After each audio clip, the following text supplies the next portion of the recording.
d'Amketa. Ça fait 2 ans, en fait 1 an maintenant qu'on a commencé dans cette école. Sinon, ça fait 2 ans que nous travaillons à Saponnet. Voilà, donc on a commencé par l'assainissement de la commune avec les enfants. Et dans cette école particulièrement, on a été confronté à des difficultés, c'est-à-dire que les enfants, ils n'arrivaient pas à s'alimenter à midi au niveau des cantines scolaires. Alors pour nous, il était indispensable déjà de les accompagner, de les organiser à travers des activités de jardinage, à produire déjà à l'école et de pouvoir s'alimenter. Donc ici, dans l'école d'Amketa, c'est 3 objectifs. La production, l'assainissement et également la mise en place de bibliothèques scolaires. Voilà, pour que les enfants puissent avoir des cadres d'appui, de l'accompagnement en fait. Voilà, donc comme j'ai dit, ça fait 1 an qu'on produit dans le jardin. On s'alimente avec ce que nous produisons à la cantine et on organise le nettoyage de l'école. Et voilà, donc les aires de jeu, c'est les enfants eux-mêmes qui le font. Donc on amène les enfants eux-mêmes à pouvoir faire des choses d'eux-mêmes. Voilà, couper un peu avec le cycle de la dépendance. Voilà, donc on les accompagne avec des méthodes éducatives pour que dans l'épanouissement, dans l'amusement, ils puissent eux-mêmes résoudre les problèmes en même temps dans la même lancée. Que chaque école sa cantine scolaire, chaque école son jardin scolaire déjà et chaque école sa bibliothèque. Donc voici l'objectif que nous visons, de sorte à ce que toutes les écoles au Burkina Faso, si possible, puissent se munir d'un jardin scolaire et pouvoir se rationner d'eux-mêmes. Donc éduquer les enfants à la production dès le bas âge, parce qu'ils sont flexibles, les inculquer des valeurs dès le départ. Et voilà vraiment l'objectif, parce que c'est des enfants aujourd'hui, mais ce seraient des adultes de demain.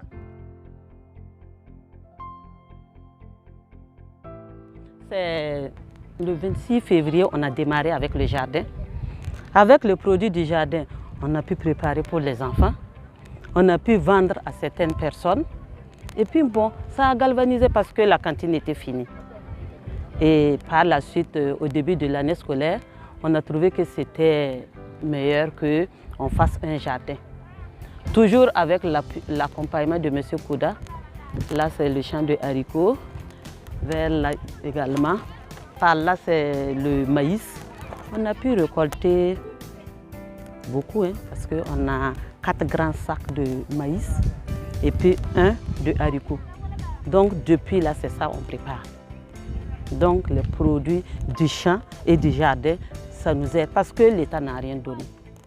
L'État n'a pas donné l'an passé. Cette année également, c'est la même chose. Donc c'est ce que nous avons produit que nous consommons actuellement. Donc il y a une lenteur vraiment au niveau de la dotation, ce qui fait que quand nous avons eu cette occasion avec M. Kouda, on a gobé ça au vol et puis on a engagé le travail. Parce que imaginez-vous, il y a des enfants qui sont à 7 km d'ici. S'ils se lèvent le matin, l'école c'est 7h30. D'abord, s'il se lève, s'il a gagné quelque chose, arrivé à l'école très tôt, il va manger. À midi, il n'y a rien. Il ne peut pas repartir manger et puis revenir. Donc souvent, ça c'est un sérieux problème pour nos enfants. Et on voit que ça joue même sur le rendement scolaire. Ce qui fait que cette occasion est vraiment salutaire. Nous en sommes vraiment très reconnaissants. Sira ne mama ya soma ne mama. Aya soma ne mama ya soma ne baba ramba fazanga. Tira hangehi aya suno kanga. Ton de jenta ga yele zu. La dra patara tongo. Biza ta patane de nentiki. Ta songo ne problème ay. La sira ton pa majuno. Teni de bisiro nyaka yam. Na son ton te bala kam yiti ta 10 km. On wat kan karam ne. Te ba hande sigi yirin ti fota ben kuli yirin ti la lebe kan gwawa ya to la matun pamti kama e ba yimidi abnan di mele kelen pakan jamse ta zabra 3 li ketumbe korongo zugu donc ayabu mi songor barama la le songor kama yasa.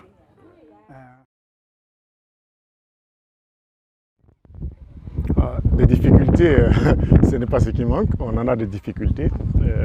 Réellement, on a été confronté à plusieurs fois, déjà dans l'acceptation déjà du projet par la communauté, les adultes. Certainement, ce n'est pas le cas partout au Burkina, mais je pense que chaque région aussi a ses défis, ses obstacles, des difficultés aussi auxquelles on est confronté, surtout quand c'est des projets qui sont de nouveaux projets comme ça. Et c'est compliqué. Vous voyez, par exemple, on a du mal à mobiliser la population locale pour qu'ils s'impliquent dans la mise en œuvre de ce projet-là. Je vous donne des exemples. On a par exemple produit avec les enfants et il nous fallait avoir aussi un peu de moyens pour pouvoir mettre des tableaux, faire aussi notre bibliothèque. Alors il était important qu'au-delà de la production, qu'on puisse aussi avoir des revenus, qu'on puisse pouvoir aussi développer d'autres activités. Alors on se disait, bon, vu qu'on arrivait à manger à notre faim, on pouvait maintenant vendre le plus de la production.